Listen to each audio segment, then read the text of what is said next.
The question is always asked, why isn't personal finance taught in schools? Why don't you teach personal finance?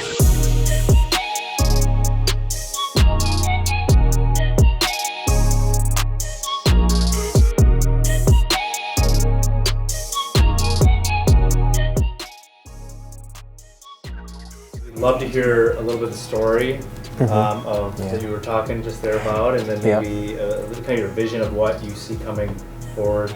I met Andrea. I love his program. I love what he's doing. So I decided, tell me what I can do, and I'll help you both. Young Money Finances was created because I really wanted to have a sustainable impact in our community, because again, I was doing the work, right? But a lot of it was coming out of my pocket because I was that passionate.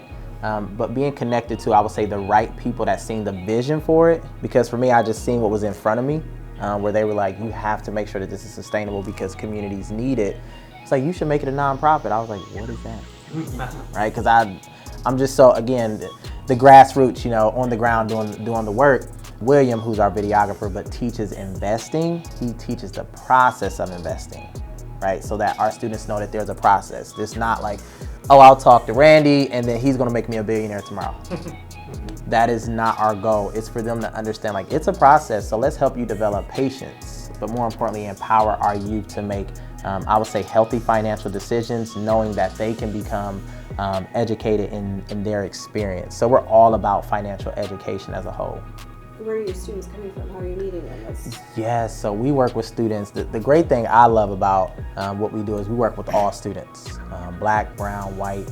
That's one of our goals. So our students span from all the way from Boys and Girls Club, New City Kids, WIMCAT, zip codes 49507, 49508, 49504, 49503.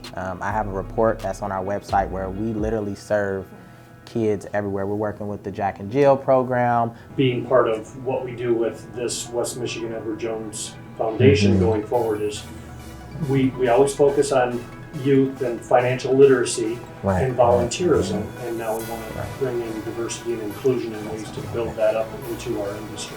I was just telling Natasha that I was like, I oversee a $1.7 million budget, right? For me, that's huge. Like, this is huge, but I was doing it well. But my own personal budget, I was all over the place. So I had to ask myself, like, why am I my best self in another space, right? But not for my own personal finances. But that was also something that we've seen in a lot of teachers in schools, because the question is always asked, why isn't personal finance taught in schools? Work together and have those resources available. I know I'd be very comfortable taking a phone call. We're starting conversations with the DeVos family because they have a new generation that they're really trying to provide financial education. We have financial field days. We invite financial institutions in. We have like the blow up houses. We play financial games to get people engaged and excited about money and what it can do and the impact it can make. So those are some of the things that we do. I don't have a physical space, which I think is phenomenal for us. One, it saves on cost. But it allows us to take the education to those spaces where students feel comfortable. So we just started a great relationship with Edward Jones.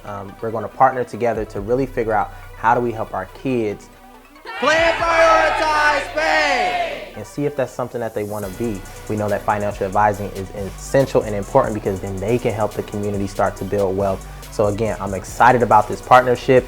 We'll see where it goes, but we'll keep everybody in the know.